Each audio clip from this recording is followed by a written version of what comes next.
Hello and welcome back to my channel. Today I am going to discuss with you the guidelines for the management of the hyperglycemia in pregnancy by the Society of Obstetrician and Gynecologists of Pakistan. This SOGP society.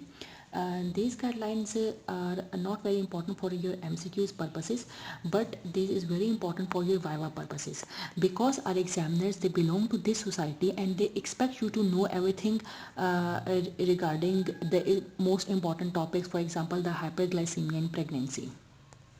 So moving towards the abstract, in this box you should need to know that the hyperglycemia in pregnancy is an important component of the primary prevention of diabetes both globally and in Pakistan. To ensure that the opportunity of the primary prevention is not missed, it is important to diagnose hyperglycemia early in the pregnancy. And these guidelines, they will discuss with you the preconception care screening and the diagnosis, antenatal care plan, the interpartum and postpartum and the management and the follow-up and the neonatal care, and then after the breastfeeding, the contraception and counseling of future pregnancy, lifestyle modification, nutrition and recommendations, and are many available guidelines for the screening, diagnosis and the management of the hyperglycemia in pregnancy. So moving forward, you don't need to do this overview. Moving below, this is again the part of the overview, you don't need to do that. Then executive summary, if you want to study it you can read it once, but there is no need to do it. Moving down, again the area of there's a agreement, you don't need to do that, but again if you want to read it you can read it. Then here, move towards the introduction, this is important part.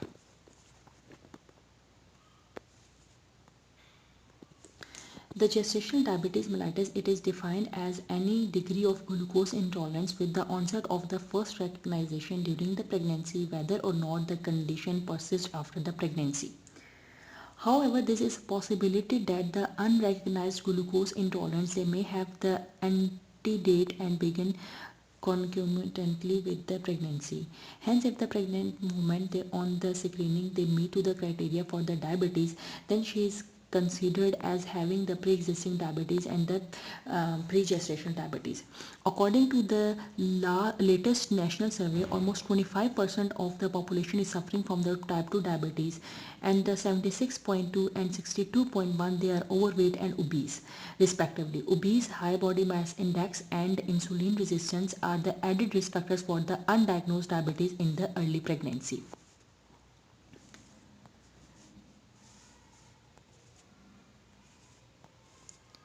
Where metabolic testing outside the pregnancy is not commonly performed, this increases the need for the early screening during the pregnancy to identify and treat the dysglycemia before the period of rapid fetal organogenesis from the 0 to 8 weeks to avoid the congenital fetal anomalies. The recent improvements in the maternal health indicators, they shows that the maternal mortality has decreased from 276 to 186 deaths per 100,000 live births.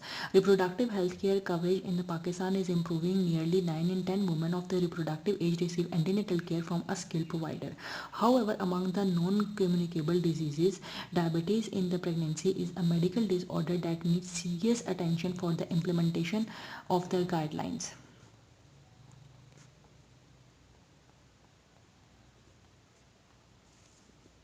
The implementation of the guidelines at the national level so that the screening, diagnosis and the control of diabetes is instituted.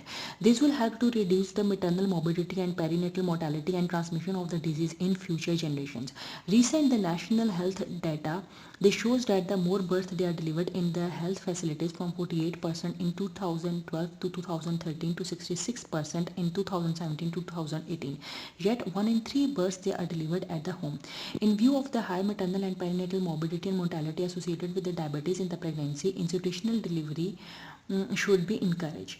Asian ethnicity, they falls under a high risk of hyperglycemia during pregnancy with previously undiagnosed diabetes. The detection rate in 90% of all the cases of the GDM is poor because of low level of the literacy, awareness and the inappropriate data keeping.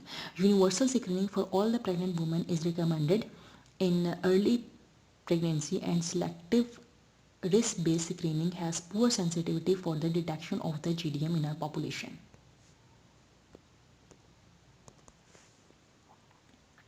Okay, now moving towards the recommendations. Number one is the screening methodology.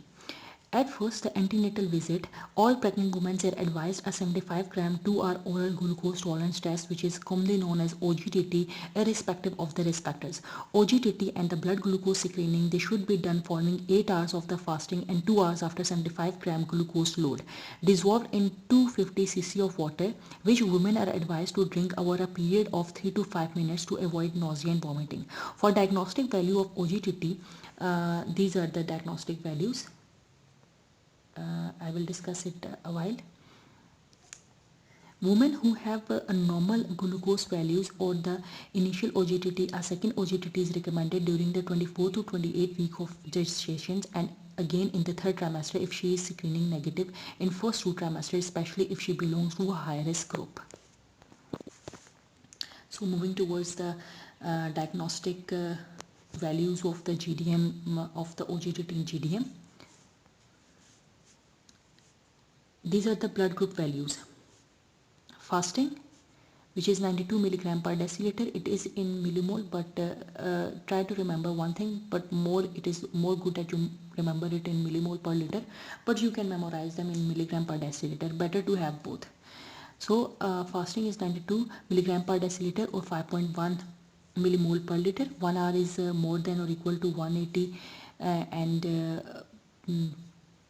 it is equal to or more than 10 in millimole per liter, and 2 hours more than or equal to 153 and more than equal to 8.5. So any one of the above values is considered as the diagnosis for the GDM. It is said that if any of the one of the reading is raised, we will consider the patient of the GDM. And in the pre-existing diabetes mellitus, the diagnostic value of the blood glucose for the OGTT test, if a patient is done with the 75 gram 2 hours OGTT, then the fasting levels will be more than or equal to 126 milligram per deciliter, which is equal to more than equal to 7 millimole per liter. Or if it is 2 hour, then it is more than equal to 200, or in millimole it is more than equal to 11. HbA1c will be more than 6.5%. The random blood sugar, women having random blood sugar level more than 200 milligram per deciliter, they with the symptoms of the diabetes. Diagnosis, one of the most positive value is the sufficient for the diagnosis. Yani one or more positive values, like if any one of the reading is raised, it is enough for the diagnosis for the GDM. So moving forward,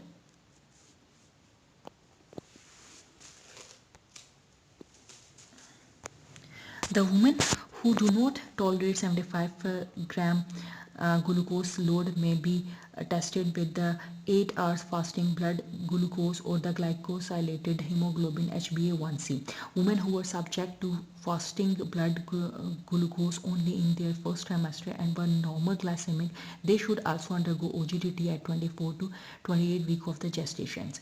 The diagnostic value of the blood sugar levels. In the fasting, blood glucose is more than or equal to 125 milligram per deciliter, or HbA1c more than or equal to 6.5%, and women will be diagnosed as a pre-existing diabetes and if the fasting blood glucose is between the 90 to 125, and women will be considered as the GDM.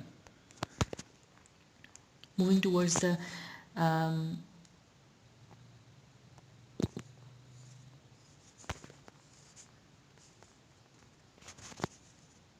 HbA1c test. The HbA1c test, they should be performed during the first trimester of the pregnancy to identify and prevent the poor pregnancy outcome, and higher values more than equal to 6.5% is diagnostic for the pre-gestational diabetes that may be associated with the higher risk of the fetal anomalies in the women with the pre-existing diabetes. However, HbA1c test is not recommended for the screening and the diagnosis of the GDM. The serum fructosamine test.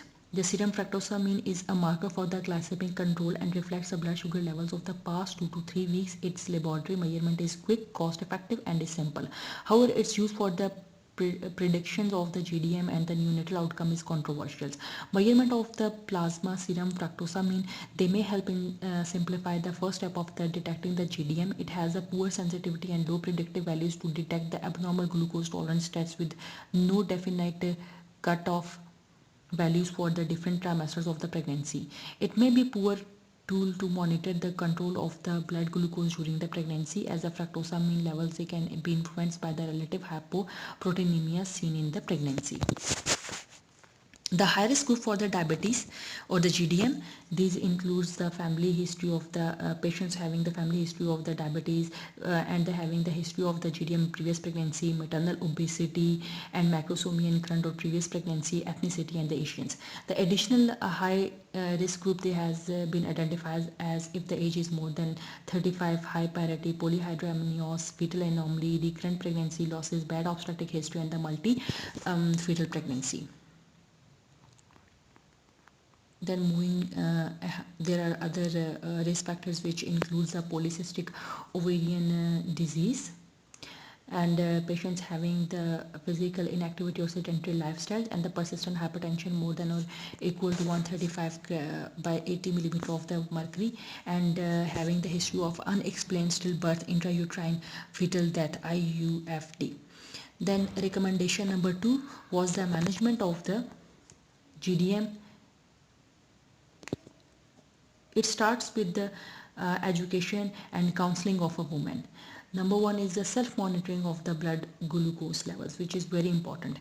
We have to counsel the woman and her family about the appropriate use and the storage of the glucometer and its sticks, and self-monitoring of the blood glucose. They should be done to achieve the good glycemic control, and frequency may be tailored and customized.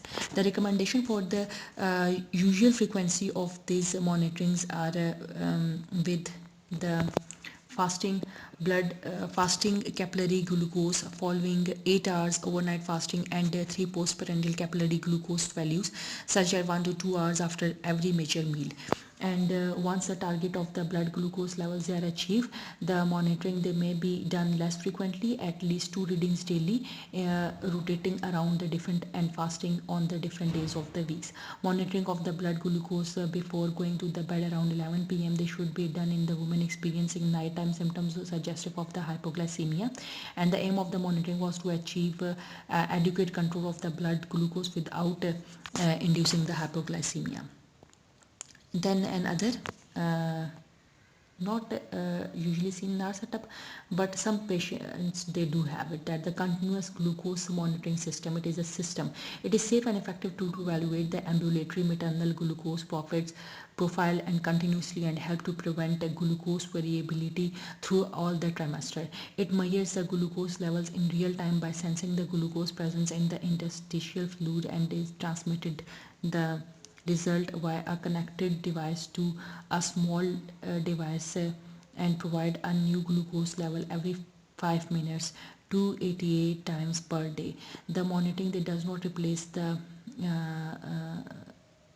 self-monitoring, as frequently calibration of the system with this is needed, and the prohibitive cost of the transmit and the sensors in the resource they constrain the settings is the prime limiting factor for its use in the community and the public healthcare setting. It is a good technology for the management of the blood glucose, but every new technology that comes with a higher cost in the beginning and it may become affordable over the year of the time. So another recommendation is that the control levels of the blood glucose during pregnancy. The following the diagnosis of the diabetes, in the pregnancy, control value of the blood glucose they are same irrespective of pre-existing diabetes or the GDM. However, the control values of the blood glucose are different from the diagnostic values. We will see the recommendations. Now moving towards the recommendation 3, which is the treatment. Number 1 is the non-pharmacological treatment, and it involves a lifestyle modification comprises of the diet and exercise. Then there is a medical nutritional therapy, and they should be advised soon after the diagnosis of the GDM. Number 1 is a lifestyle modification, and it includes the exercise and the physical activity. Women with the GDM, they should be encouraged to be as active as possible throughout the day. The recommendations are as that she has to have the moderate exercise of 30 minutes per day, 1 hour after the light meal snacks, and this may be split into 15 minutes duration twice a day if she is not able to do a constant 30 minutes of the exercise. The brisk walking, they can be continued till the term at the pace that is comfortable, except in the woman with the obstetrical or the medical complication. If the brisk walking is not possible, the arm exercise in the sitting posture for at least 5 to 10 minutes post meal is recommended. Then moving towards the diet.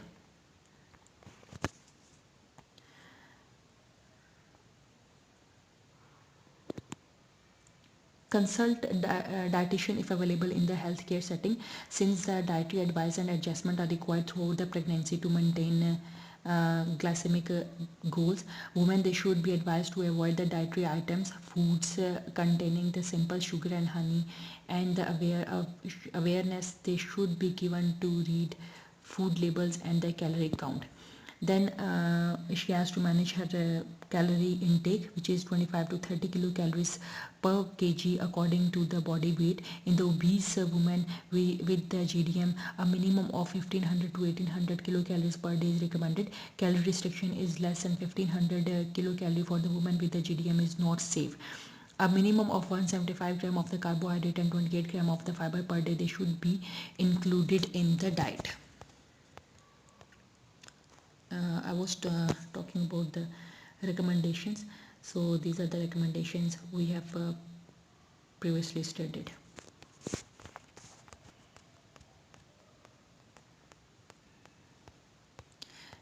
We have to advise a patient that she has to take the complex carbohydrates, 3 meals plus 3 snacks, including 1 snack at the bedtime. And women, they should be guided to replace high glycemic index food with the low glycemic ones. This will help to reduce the risk of the macrosomia by lowering the blood glucose peak after the meals.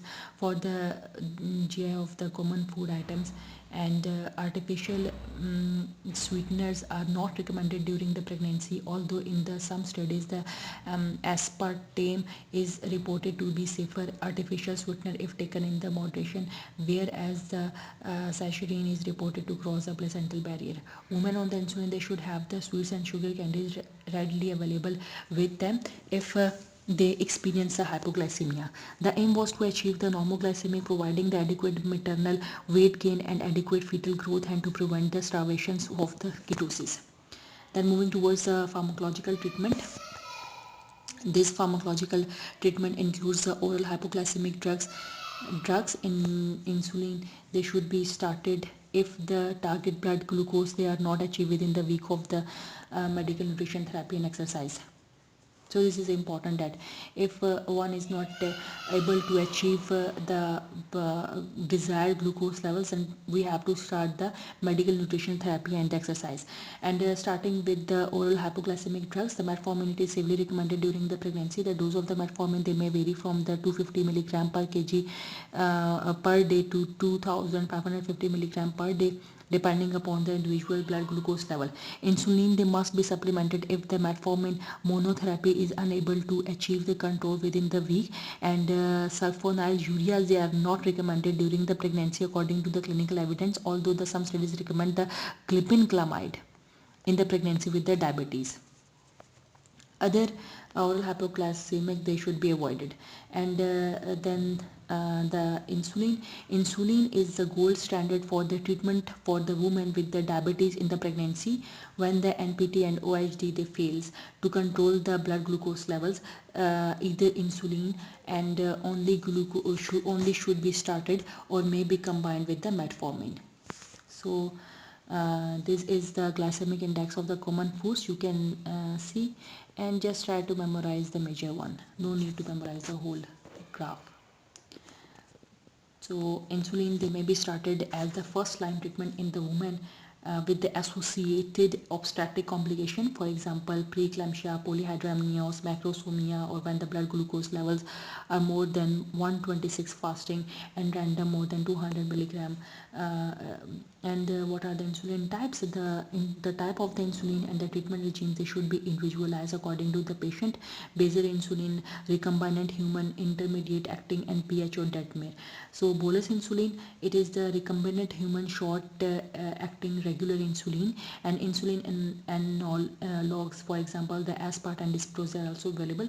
For women with the nausea and vomiting, the short acting insulin analogs, for example the aspart and disprose, they can be taken after the successful meal, and this has a tendency to reduce the hypoglycemic episodes and improve the postprandial blood glucose levels.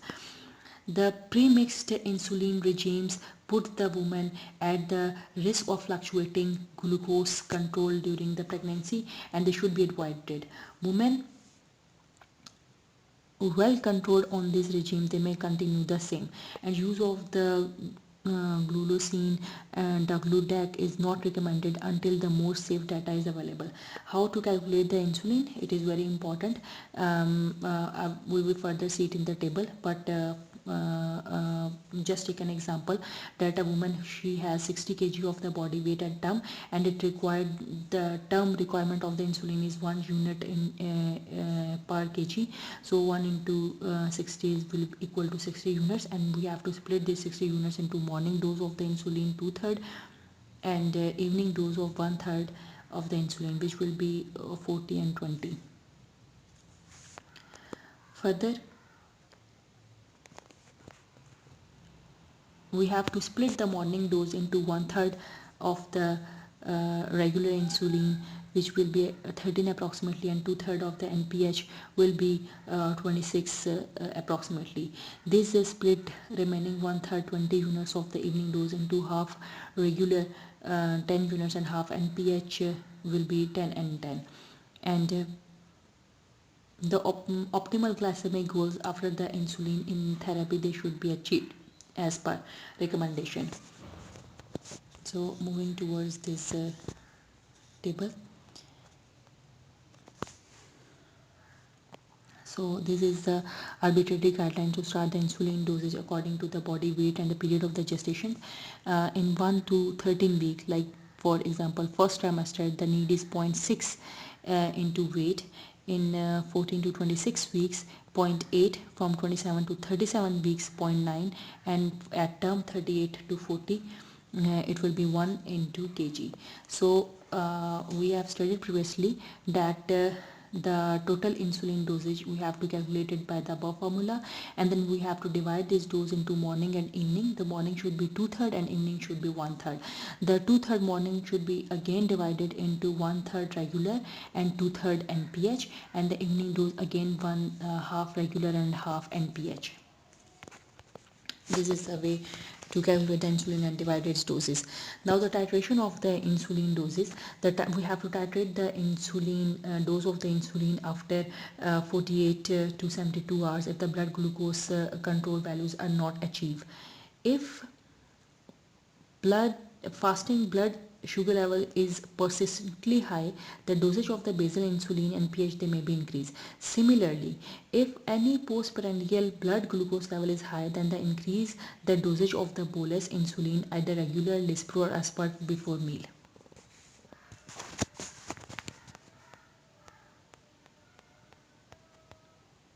Then for every 10 milligram change in the blood glucose, they controls the values as we have seen in the recommendation. Titration the dose of the insulin by the 1 unit.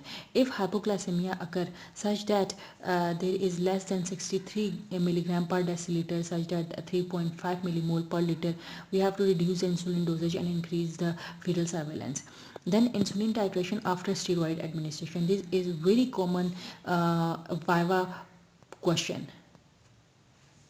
If administration of the corticosteroid is required for the obstetric indication in the woman on the insulin therapy, then following first dose of the prophylactic administration of the corticosteroids, the dosage of the insulin adjusted is required to increase by 20 to 40% of their pre-corticosteroids insulin dosage according to the blood sugar levels. This increase in the dosage is required from day 1 of the steroid administered up to day 5, like 1 to 5. These are the days we have to give the patient more insulin than usual. So thereafter, after the fifth day, we have to taper the dose of the insulin by 6 to 7 days to pre-steroid administration of the dosage. Then preconception care. It is also very important part of the Viva.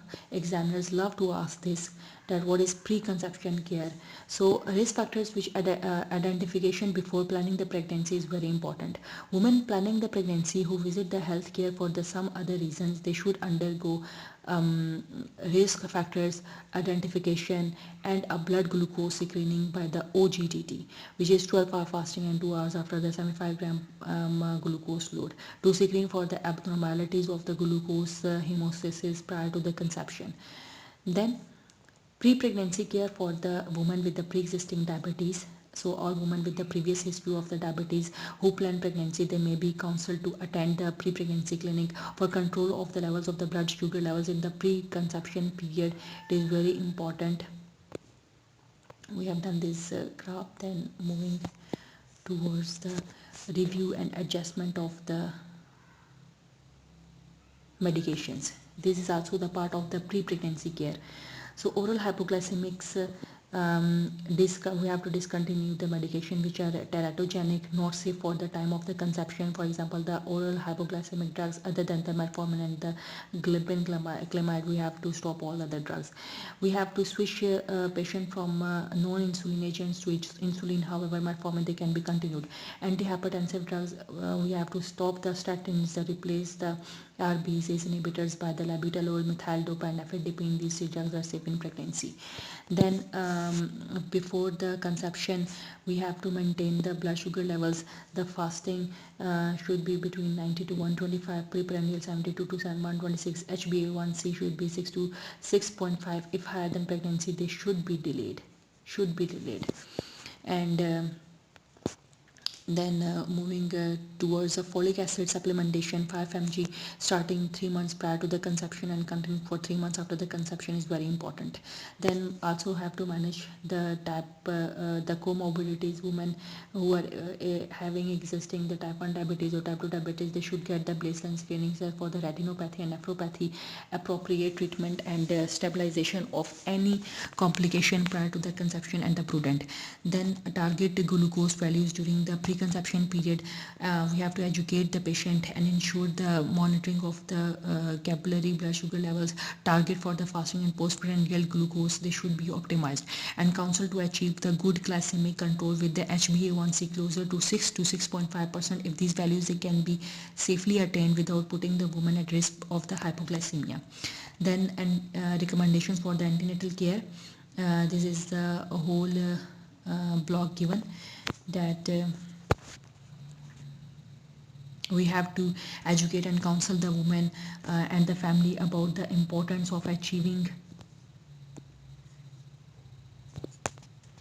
the euglycemia, use of the glucometer, and importance of the frequency of the monitoring and regular antenatal visits over and above what is required of the non-diabetic pregnant woman.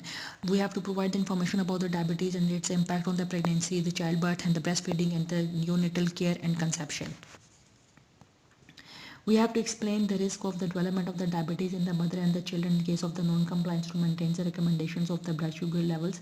And we have to evaluate in the joint diabetes and antenatal clinics, and retinal and the renal evaluation in the woman with the pre-existing diabetes. If it was not done in the last 6 months, we have to do that. Then we have to review the medications according to the recommendations. Start the tablet folic acid, start the tablet aspirin 75 to 150 milligram OD up to the term of the 34 weeks of the gestation respectively, because it is one of the recommendations. We have to stop the medications, ACE inhibitors, ARBs, OHDs other than metformin and the glibenclamide.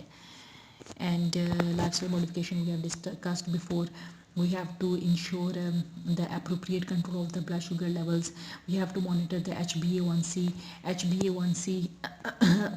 Measure HbA1c in pregnant women with the pre-existing diabetes at the booking appointment to determine the level of the risk of the pregnancy. And we have to put the blood control complete picture, the blood grouping, RH factor, the urine analysis, hepatitis B screenings, thyroid profile, These are the baselines, and for the confirmation of the pregnancy, dating and fetal viability, and single and multiple pregnancy is also important. To measure the knuckle thickness and to rule out the anencefali is also important. This we all be done before uh, the 13 weeks, like 0 to 13 week is very important. All the above things we will do in the 0 to 13 weeks. Then moving towards the 13 to 24 weeks, patient must have a regular 1 to 2 weekly visits to review and optimize the glycemic control and adjustment of the insulin. And then comes the most important period, the 20 to 22 weeks. We have to review the medications and blood glucose levels. We have to do the detailed anomaly scan and the four chambered view of the fetal heart, outflow tract, and 3 vessels to be done noticed. And first dose of tetanus toxoid they should be given at this time. And then from 24 to 26 weeks we have to offer the patient the sequential screening with the 75-gram OGTT in previously screened negative women. And now we have to offer the 2D fecal echo if cardiac anomaly is suspected in the patient. This must be done between the 24 to 26 weeks. Then comes the 28 to 32 weeks. We have to do the routine frequent antenatal visits, and second dose of the tetanus toxoid immunization at 26 to 28 weeks should be given. Prophylactic corticosteroid therapy for the obstetric indication is recommended in the same dose and same gestation age and in non-diabetic pregnancy. After 28 weeks, the weekly monitoring of the fetal growth, abdominal circumference and amniotic fluid volume is required, and repeat blood CPA, urine examination, screening, and the diagnostic test for the blood glucose levels, they should be done. Then between the 34 to 36 weeks, the monitoring of the fetal growth, abdominal circumference, and amniotic fluid volume, and the placental localization, they should be done. And Doppler biophysical profile is required if needed. OGTT again in 32 to 34 weeks can be done if previously are negative. And at this time we have to discuss the timing, mode of delivery, and counseling of the woman and the family. The regional anesthesia and analgesia should be discussed. Neonatal care, possibility of the NICU admission, and breastfeeding, they should be discussed. Postpartum care, blood glucose screening, and the contraception advice should be done at this time of the period. Then between the 37 to 40 week, patient has to do the weekly antenatal visits, and at this we have to assess the glycemic control and offer the induction of the labor cesarean section for the uncontrolled diabetes obstetrical complication. If uncomplicated pregnancy, well controlled diabetes, and no fetal compromise, wait for the spontaneous onsets of the labor till 38 to 39 weeks. All pregnant women they with the diabetes to deliver no later than 39 weeks. This table just try to memorize if you can, but to read it once is important because this is very important table. Then moving towards the recommendations for the intrapartum management. The intrapartum management will include the time and mode of the delivery. Timing of the delivery: women with well controlled diabetes without the obstetric complication, they may go for the spontaneous labor at 38 to 39 weeks of the gestation. In women with the uncontrolled diabetes and earlier intervention, they may require the delivery after 37 completed weeks. Mode of delivery will depend upon that if the vaginal delivery, they should be the aim in the woman with the well controlled diabetes. However, cesarean section is indicated if there is fetal macrosomia, bad obstetrical history, preeclampsia, or any other complication. Then glycemic management during the labor is also an important topic. The intrapartum blood glucose monitoring is required if the woman is not on medical nutrition therapy, or blood glucose monitoring is recommended 6 to 8 hourly. And if she is on pharmacological therapy for the glucose, so she need more frequent blood glucose monitoring. Intrapartum target blood glucose level should be 4 to 7 millimole, such as 72 to 126 milligram per deciliter. And in women with the insulin and in whom the blood glucose is not maintained between 72 to 126, 12 units of insulin in 1000 cc of 5% dextrose water, they may be added. This should be separate from the infusion which may be given for the induction and augmentation of the labor. Management of the diabetic ketoacidosis. It is a critical condition and commonly seen in the pregnant woman with the type 1 diabetes, but they may be present type 2 diabetes and in GDM. This condition they requires immediate intensive care admission if the woman is hyperglycemia or feels unwell. Ketone testing in the blood is advised for an accurate and time assessment of the ketosis. Now, management of the preterm labor. Hyperglycemia in pregnancy increases the risk of spontaneous and iatrogenic preterm labor. A three-pronged approach to manage the threatened established preterm labor in the woman with the GDM is recommended. Is the tocolysis and in utero transfer for the tertiary care with the neonatal care facilities. Antenatal corticosteroids are given as we have discussed before, and give the magnesium sulfate for the neuroproduction and give the tocolytic for the 48 hours after the first dose of the antenatal corticosteroids. And start the calcium channel blocker nifedipine 10 milligram oral sublingual and repeat after every 15 to 20 minutes if the uterine contraction persists. The maximum dose of the calcium channel blocker is 40 milligram during the first hour of the treatment, followed by the 20 milligram orally after every 8 hours for 2 to 3 days. Endomethacin they can be used in the gestation 24 weeks to 30 weeks, but is contraindication after 32 weeks of the gestation because of the risk of the premature closure of the ductus arteriosus in the infants. And atosiban they can be used as a second line tocolytic but is expensive and not available in Pakistan. And cautions they must be used in the combination of the magnesium sulfate with the beta adrenergic receptors agonist or the calcium channel blockers because of the possible maternal complication. Injection magnesium sulfate they should be given to the woman before 34 weeks of the gestation to reduce the incidence of the cerebral palsy. Then postpartum management, readjustment of the pharmacological therapy is required if needed. And a woman with the GDM, the insulin sensitivity increases and insulin or hypoglycemia required go down with the delivery of the placenta. Women with the GDM, they usually revert back to the normoglycemia. They should be stopped. And women with the pre-existing diabetes or type 1 diabetes, they particularly attention is needed to the hypoglycemia because of the temporary honeymoon phase, lactation and erratic sleep and disturbed eating schedules. And insulin sensitivity increases and insulin requirement and dose of the insulin both basal and bolus they go down by about 50% with the delivery of the placenta. Women who are on insulin more than 1 unit per kg per day, the dose of the insulin they may reduce 50% after the birth, while they are those on 0.1 to 1 unit they need individualized clinical decision according to the blood glucose levels on the monitoring. And the patients, women with the pre-existing type 2 diabetes, they can resume or continue to the oral hypoglycemic metformin insulin after the birth according to the blood glucose values. And women with the pre-existing diabetes, they should be advised to see their primary care physician postnatally for further management of the diabetes. So again, these are the diagnostic blood glucose values following 12 hours fasting and 2 hours after the 75 glucose. It is the WHO criteria that the fasting blood glucose levels normal is less than 100 and 2 hours is less than 140. Pre-diabetes 100 to 125 and 2 hours 140 to 199. Diabetes more than 126 and more than 200. Then frequency of the blood glucose monitoring after the birth. The women who are on metformin or on the low dose insulin less than 0.5 units per kg per day, they should continue blood glucose monitoring, fasting and 2 hours post meal for the next 48 to 72 hours. Thereafter, the frequency of the blood glucose monitoring they may be adjusted according to the glycemic status.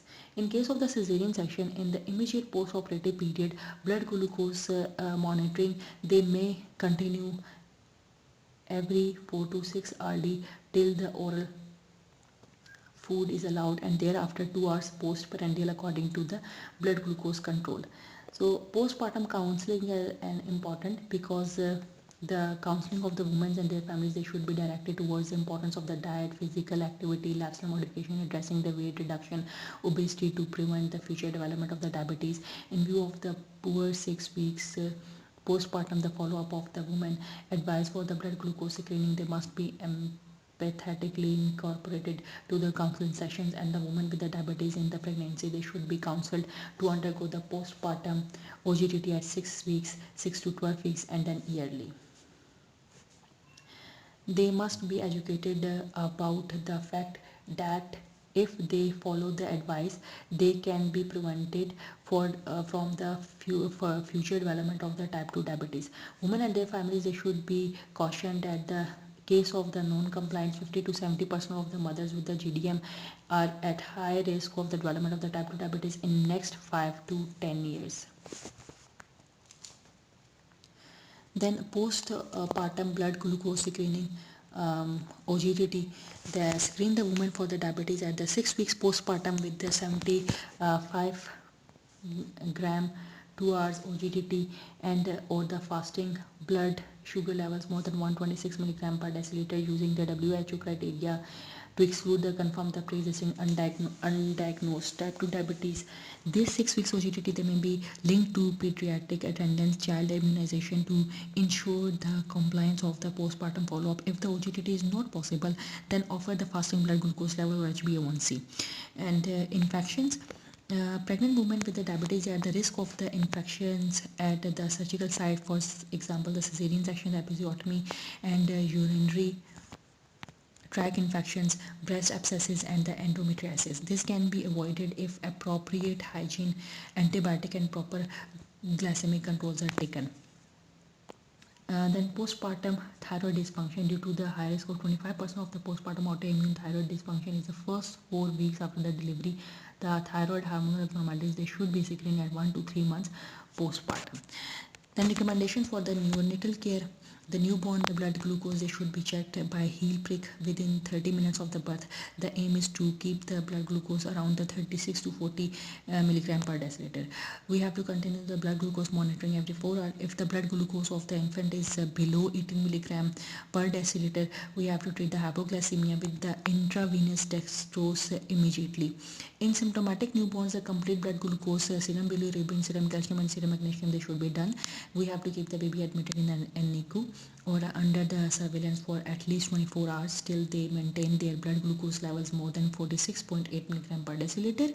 In the mothers with the hyperglycemia, the risk of the congenital heart defect in the neonate with the macrosomia is 2 to 3 folds high.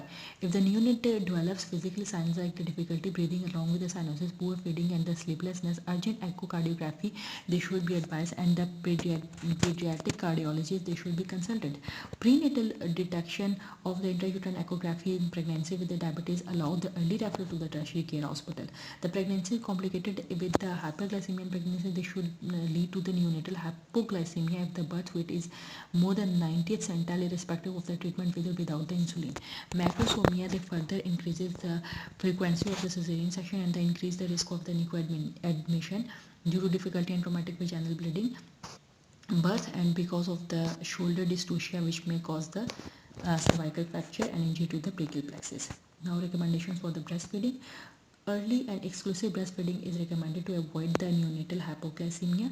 This also reduces the mother and offspring risk of the obesity, and this prevents the development of the future type 2 diabetes. Breastfeeding, they should be initiated immediately after birth and should be provided at the interval of 2 to 3 hours.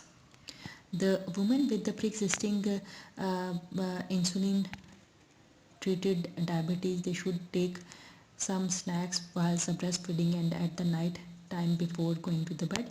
The medication during the breastfeeding, they review the drugs that are discontinued for the safety reasons of the preconception, birth, period. These drugs they may be contraindicated for lactating mothers, and in the woman with the pre-existing diabetic nephropathy, ACE inhibitors they can be restarted, but the use of the ARBs they need to be discussed with the physician. And insulin metformin they can safely be used in the lactating mothers. And diabetes mellitus and fetal loss, women who had the pregnancy loss requires a special attention by the healthcare professionals for their physical and the psychological well-being in the consultations with the mental health professionals and when needed. They should be screened with the standard 75 gram 2 hours OGTT at 6 to 12 weeks following the fetal loss. And contraception, the counseling they should be done on the method of the contraception that are effective for to the limit this family size to achieve the optimal physical health. Good glycemic control between the pregnancy and following contraception choices are recommended. Number one is the progesterone only contraception. They can be offered to lactating mothers and time after the delivery, including subdermal implants and the depot medroxyprogesterone acetate DAMPA. Estrogen containing contraceptive pills they should be avoided after the delivery and after 42 days postpartum. Low dose estrogen and progesterone they combined hormonal pills they may be given to women irrespective of the lactation. And long acting hormonal contraceptive devices like the levonorgestrel based system are relatively safer if affordable. Non-hormonal intrauterine contraceptive device IUCDs, for example copper T multi-load, are cheaper and they can be safely placed and used in the immediate postpartum period. Barrier method are considered safer, and tubal ligation vasectomy they may be offered as a permanent method of the contraception to the couple who do not desire for further pregnancies. Then counseling of the woman for the future pregnancy. Women with the pre-hyperglycemic or the past history of the GDM they should be counseled to attend the preconception care clinic before planning for the new pregnancy. In women with the pre-existing diabetes, the glycemic control and the medications they may be reviewed and they modified before the conception. And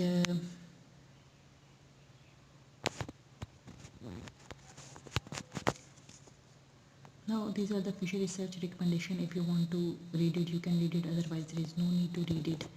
And then moving towards these are the acknowledgements, no need to do it. And then references are given, no need to do it.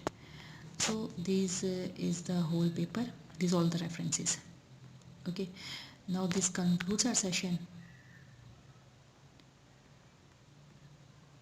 And in the future I will make a video which will be the summary of this paper. It will be summary, and near future I'm going to make that video. So if you like the video, hit a like and subscribe to my channel. Thank you.